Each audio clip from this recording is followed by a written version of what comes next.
शंकर भगवान को ना तुम्हारी गुजराती चाहिए, ना तुम्हारी अंग्रेजी, ना हिंदी चाहिए। शंकर भगवान को तो तुम्हारी जो प्रेम की भाषा होती है, हृदय की,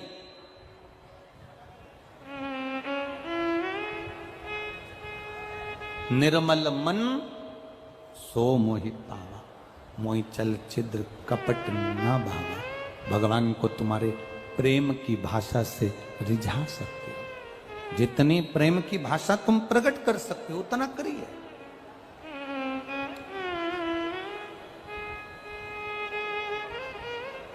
जब प्रेम की भाषा हम देंगे तो हमको मिलेगा।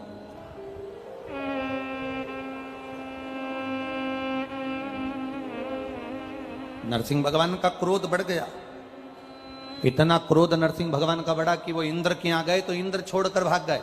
आपके गुस्से के कारण, आपके क्रोध के कारण आपका परिवार त्रस्त हो रहा है। पत्नी क्रोध करती है, बच्चों पर असर आता है, परिवार पर असर आता है। पति क्रोध करता है, परिवार पर, बच्चों पर, पत्नी पर, कुटुंब में असर आता है। शिव महापुराण की कथा तो यहां तक कहती है कि आप अगर भोजन का निर्माण कर रहे हो, भोजन बना रहे हो, तो भोजन भी बनाते समय तुम्हारे चेहरे पर क्रोध नहीं रहना चाहिए। तुम्हारी सास से कुछ भी खटर पटर हुई है, परिवार में कुछ भी झगड़ा वगड़ा हुआ है, पर भोजन बनाते समय तुम्हारे चेहरे पर प्रसन्नता होना चाहिए।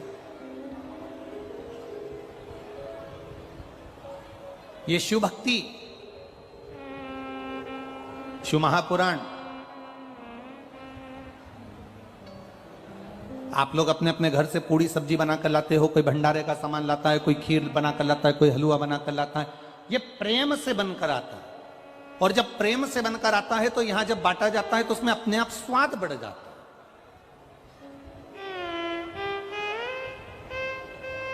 शिव कथा का एक नियम, इसका नाम है कुबेरेश्वर महादेव। एक बहुत अच्छा पत्र आया, देखिए।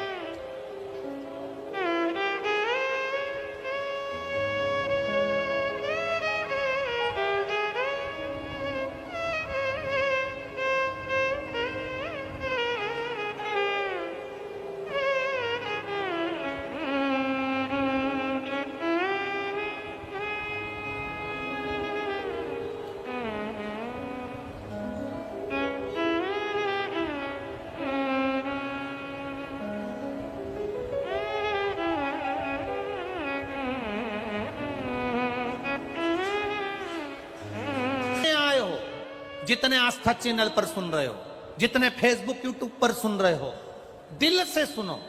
और जहां बैठे हो, ये मैनपुरी में हम आज तक कभी नहीं आए थे, पहली बार आपसे मिलना हुआ है, पहली बार मिलना हुआ। आप लोगों ने टीवी पर कथा सुनी है कि नहीं सुनी? सुनी है ना? टीवी पर कथा सुनकर आप लोगों ने बाबा का कोई ना कोई उपाय तो किया है ना? किया है तो बाबा ने कुछ ना कुछ तो आपकी जिंदगी में थोड़ा बहुत दुख तो मेरे बाबा ने कम किया होगा, तब तो आप यहां बैठे हो। नहीं तो कौन आता? विश्वास शिव महापुराण पर करा तो बाबा ने साथ है। नरसिंह अवतार में क्रोध आया है भगवान को, वो क्रोध समाप्त नहीं हुआ, वो क्रोध समाप्त नहीं हुआ।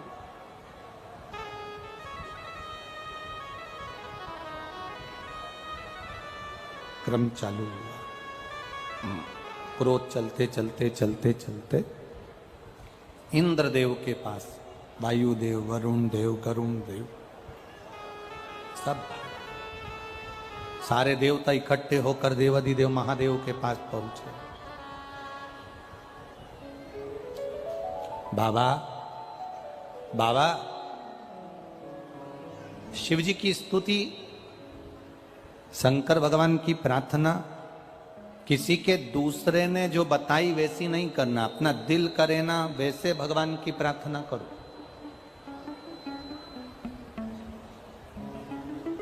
भगवान की प्रार्थना तुम्हारे दिल से होना चाहिए, दिल से। एक बकरी चराने वाला, भेड़ चराने वाला शाम के समय सारी भेड़ों को एक जगह पर इकट्ठा कर लेता था। भेड़ों के बाल में से बैठे बैठे जूं निकालता था। जूं निकाल कर कहता था, राम जी तुम्हें वन में रहते रहते बहुत सारी जूं पड़ गई होगी, एक बार तुम मेरे पास आ जाओ, मैं सारी जूं निकाल दूंगा तुम्हारी। बस वो बैठे बैठे यही बोलता रहता था कि राम जी तुमको भी जूं पड़ गई होगी, मैं निकाल दूंगा। एक संत वहां से निकल रहे थे, उन्होंने उसका शब्द सुना, संत को क्रोध आ गया, कैसा मूर्ख है, भगवान को क्या जूं पड़ती है, हर कुछ बोल रहा है, पागल हो गया है। संत ने एक थप्पड़ रखकर उस भेड़ चराने वाले को, बकरी चराने वाले को मारा और कहा, आज के बाद ऐसा शब्द मत बोलना कि राम जी को जूं पड़ गई होगी, तेरे में अक्ल नहीं है, हर कुछ बोल देता है कि राम जी मेरे पास आ जाओ, तुम्हें जूं पड़ गई होगी, मैं तुम्हारी जूं निकाल दूंगा, ये कोई शब्द होता है? उसने बोलना बंद कर दिया। 4 दिन निकल गए, माता सीता जी ने भोजन नहीं किया। राम जी ने सीता जी से पूछा, तुम भोजन नहीं कर रही हो, क्या बात है? सीता जी कहती हैं, एक बेचारा बकरी चराने वाला था, भेड़ चराने वाला, शाम को बकरी और भेड़ों को इकट्ठा कर कर उनकी जूं निकालता था और बड़े प्रेम से कहता था, राम जी वन में रहते रहते तुमको जूं पड़ गई होगी, मैं तुम्हारी। शब्द नहीं आते उसको, हिंदी के भी वाक्यों को बोलना नहीं आता, वो कोई संबोधन बोलना नहीं जानता, वो स्तुति करना नहीं जानता, बस वो प्रेम से कहता है कि तुम्हें जूं पड़ गई होगी, मैं जूं निकाल देता हूं। मुझे बहुत अच्छा लगता था प्रभु। राम जी ने हनुमान जी को बुलाया, हनुमान जाओ, जिस संत ने उस बकरी चराने वाले को बोलना बंद करा है, जरा उसका इलाज करके आओ। हनुमान जी जाकर एक गदा का प्रहार किए, संत चित्ते पड़े। संत ने पूछा, मेरी गलती क्या है? हनुमान जी बोले, जाकर बोल उस भेड़ बकरी चराने वाले को, तेरे दिल से तू जैसी स्तुति करना चाहे वैसी कर, राम जी दिल की स्तुति देखते हैं, बनाई हुई स्तुति राम जी नहीं देखते। राम बनाई हुई स्तुति नहीं देखते। मेरे भोलेनाथ तुम्हारी बनाई हुई स्तुति से प्रसन्न नहीं होते।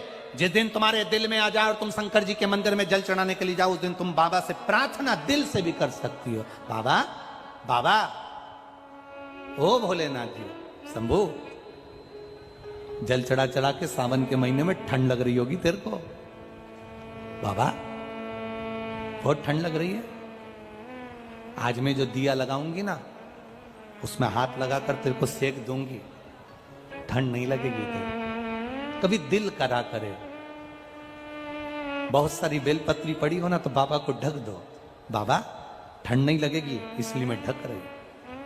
कभी कभी गणेश जी और कार्तिक पर हाथ रखकर कह दो, बाबा जैसे ये तेरे 2 पुत्र हैं ना, वैसी मैं तेरी बेटी हूं बाबा, पर बहुत दुखी हूं बाबा। बाप अपनी बेटी को दुखी देख सकता है क्या बाबा? बाबा बहुत तकलीफ में हूं, तेरे बेटों की तरह मुझे भी मान लेना बाबा। तेरी बेटी अशोक सुंदरी की तरह मैं भी हूं ना बाबा, बहुत दुखी हूं बाबा, तू सुनना बाबा। तेरा मैंने पशुपति व्रत भी करा था बाबा, पर हो सकता है मुझसे कोई गलती रह गई हो ना, तू मुझसे खुश नहीं हुआ, पर पिता है ना तू मेरा, पिता पिता होता है। बेटी चाहे कैसी भी हो ना बाबा, पर पिता कभी अपनी बेटी से नाराज नहीं होता। बाबा आज एक बेलपत्री मैं तुझे चढ़ा कर जा रही हूं, ये समझना तेरी बेटी अपना हृदय अपना दिल तुझे देकर जा रही है, तू संभाल लेना बाबा। दिल से कहो उसको, स्तुति दिल से होना चाहिए। दादी से ज्यादा तो मुझ में अकल है, मेरे पिताजी से ज्यादा तो मुझ में अकल है, मेरी माँ से ज्यादा तो मुझ में अकल है, बहू सोचती है सास से ज्यादा तो मुझ में अकल है, मैं पढ़ी लिखी, मैंने ये करा, मैंने इंजीनियरिंग करी, मैंने सीए करा, मैंने ये पढ़ाई करी, मैंने एमबीए करा। सास में कितनी अकल है? वो तो 8वीं फेल है। सास भले 8वीं फेल होगी, सास भले 5वीं फेल होगी, पर सास रहते रहते रहते रहते परिवार में जो तुम्हारी जितनी उम्र है, सास उतने साल तो दुनिया के धक्के खाकर आई होगी, तो उसमें अकल तुमसे ज्यादा होगी, ये निश्चितता है। भले वो 5वीं फेल हो, भले वो 6वीं फेल हो, भले वो 7वीं फेल हो, भले वो 8वीं फेल हो, पर उसकी चित्त वृत्ति में उसने कितना कितना संघर्ष किया है, घर के बुजुर्ग ने कितना संघर्ष किया, ये उसके पास में कंपनियों में पूछा जाता है तुमने कौन सी कंपनी में पहले जॉब करी है, उसका प्रमाण पत्र दिखाइए। दिखाना पड़ता है कि ये मैंने इस कंपनी में मैंने जॉब करी है, मेरा ये प्रमाण पत्र है। सास के पास में वो प्रमाण पत्र है जो बहू को दिखा देती है कि मैंने ये किया है। और होना चाहिए। एक 4 इंजीनियर टोपी लगा लगा कर एक आड़ा टेढ़ा पाइप उसमें तार डाल रहे थे। 4 इंजीनियर 8 दिन से परेशान हो गए पर वो तार उसके अंदर नहीं गया। एक गांव का व्यक्ति निकलता था, वो इंजीनियर को देखकर बड़ा दुखी होता था कि इनसे तार इस पाइप के अंदर नहीं जा रहा, आड़ा टेढ़ा पाइप, इसमें वो तार नहीं जा रहा। बड़ा दुखी होता था, बड़ा दुखी। गांव के व्यक्ति ने इंजीनियर साहब से कहा, इंजीनियर साहब ये तार में डाल दूं? 4 इंजीनियर बोले इसमें अक्ल तो है नहीं गांव वाले में, और कह रहा है तार में डाल दूं। ले डाल के बता, हम इंजीनियर हैं, ये सॉफ्टवेयर है, ये इलेक्ट्रिक है, ये ऐसा है, वो ऐसा है, ले तू डाल दे। उसने कहा वो इंजीनियर साहब। वो गया गांव में, एक चूहे को पकड़ कर ले आया, चूहे की पूंछ से तार को बांधा, पाइप में छोड़ दिया, पाइप से चूहा बाहर, तार निकल के बाहर हो गया। कभी कभी ऐसा होता है, हम जिसको मूर्ख समझ रहे हैं, हम जिसमें सोचते हैं इसमें तो अक्ल ही नहीं है, इसमें तो बुद्धि ही नहीं है। कभी कभी वो एक टीचर ने अपने स्टूडेंट से पूछा, बच्चे से, मैं दिल्ली से प्रयागराज हवाई जहाज से गया, दिल्ली से प्रयागराज जाने में मुझे 2 घंटे लगे, बताओ मेरी उम्र कितनी है? अब स्टूडेंट से पूछ रहा है टीचर। मैं हवाई जहाज से, एरोप्लेन से दिल्ली से प्रयागराज गया, प्रयागराज जाने में मुझे 2 घंटे लगे, तो जितने स्टूडेंट बैठे हैं वो बताएं कि मेरी उम्र कितनी है। अब जितने स्टूडेंट बैठे थे उन सब ने कहा, सर प्लीज ये कोई क्वेश्चन है कि हवाई जहाज से दिल्ली से प्रयागराज गया, 2 घंटे लगे, तो मेरी उम्र बताओ कितनी है? सारे बच्चों ने कहा ये कोई क्वेश्चन नहीं है, ये कोई प्रश्न नहीं है। एक स्टूडेंट कोई अच्छे गुरु का चेला होगा, खड़ा हो गया, उसने कहा, सर आपकी उम्र 44 वर्ष है। कितने साल? जम के बोलो जरा। 44 वर्ष, 44 ईयर, तुम्हारी उम्र 44 वर्ष है सर।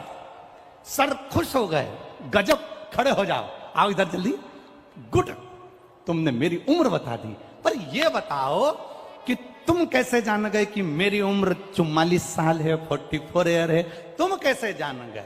उसने कहा, बस सर मैं जान गया। नहीं तुम्हें बताना पड़ेगा। नहीं सर, मेरे पास में ऐसा यंत्र है जिससे मैं पहचान गया कि तुम्हारी उम्र 44 साल। नहीं, बताओ तुम कैसे पहचाने कि मेरी उम्र 44 साल है? ये बताना पड़ेगा। नहीं सर, मैं नहीं बताऊंगा। सर ने कहा, अगर नहीं बताएगा तो प्रैक्टिकल में नंबर कम आ जाएगा। बता जल्दी, तू कैसे पहचाना कि मेरी उम्र 44 साल है? मैं इतना खुश हो गया, मेरी उम्र 44 साल, तूने सही बताया, बता जल्दी से, तू कैसे पहचाना कि मेरी उम्र 44 साल है? स्टूडेंट बोला, सर मेरा एक भाई है, वो आधा पगला है, उसकी उम्र 22 साल है।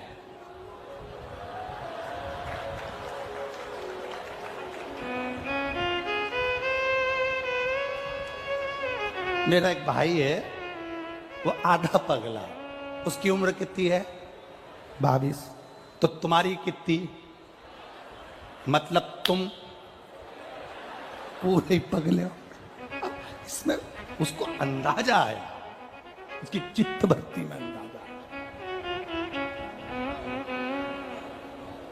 ए बाबा, ढूंढने निकली माता पार्वती। खाली होकर जाइए शिव के पास में, बहुत अहंकारी बनकर नहीं, बहुत अभिमान रखकर नहीं, बहुत धनपति नहीं, बहुत वैभवपति नहीं। शंकर की कथा में जाना, शिव महापुराण की कथा में जाना, भगवान की भक्ति में जाना, तो खाली होकर जाना, खाली। आज तो आप कथा 2 बजे से 5 बजे तक सुन रहे हो इस पावन प्रांगण में। कल की कथा टीवी पर तो 2 बजे से 5 बजे तक आएगी, पर यहां इस कथा स्थल पर जो कथा होगी कल की, वो सुबह 8 बजे से 11 बजे तक होगी।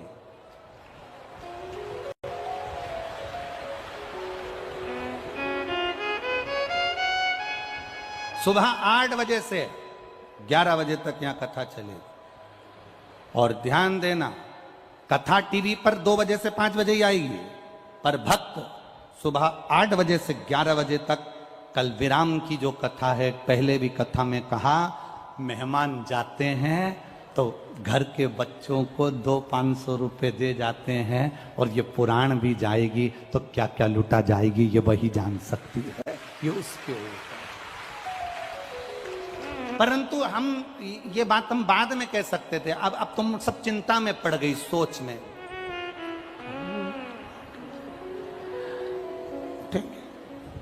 उठेंगे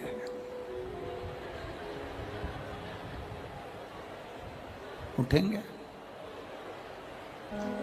अब निवेदन है, घर में झगड़ा करके मत सोना। एक पति पत्नी आपस में झगड़ा कर लिए, और झगड़ा कर कर पति को पहले कहीं जाना होता था तो पत्नी से कह देता था, तो पत्नी जगा देती थी। आज ऐसा झगड़ा हुआ पति पत्नी में, तो पति ने एक पर्ची में लिख दिया कि सुबह मेरे सर एयरपोर्ट पे आ रहे हैं और मुझे सुबह जल्दी 5 बजे एयरपोर्ट पहुंचना है, तो तुम मुझे सुबह 4 बजे जगा देना। पर्ची पे लिख के उसने पत्नी के पलंग पर जो तकिया था वहां रख दिया। पत्नी ने पढ़ा, ठीक है। दूसरे दिन वो सुबह 9 बजे उठा। उसने उठते से ही गुस्सा करना चाहा कि तूने मुझे जगाया नहीं, पर पास में एक पर्ची पड़ी थी, 2 पर्ची पड़ी थी, 3 पर्ची पड़ी थी, उसमें लिखा हुआ था उठ जाओ 3 बज गई है, उठ जाओ 3:30 बज गई है, उठ जाओ 4 बज गई। अब जैसा तेरा गाना वैसा उसका बजाना। तुम ऐसा झगड़ा करके मत सोना, नहीं तो सवेरे तुम्हें कोई उठाए नहीं। तुम तो क्योंकि रात को 10-11 बजे तो तुम यहाँ से जाते हो, हैं? आते हो रात को। मैनपुरी के लोग यहाँ रात को आते हैं ना, तो खूब मेला का आनंद लेने के लिए, दर्शन करने के लिए, भक्तों के भजन का आनंद लेने के लिए जाए, और मालूम पड़े सवेरे 8 बजे मुझे जाना है, जाना है, जाना है, जाना है। तो और जो शिव के द्वार पर खाली होकर जाता है, गुरु के दरवाजे पर, बड़ों के दरवाजे पर, बड़ों के पास जो एकदम खाली होकर गया, उसको सब मिल गया, सब कुछ।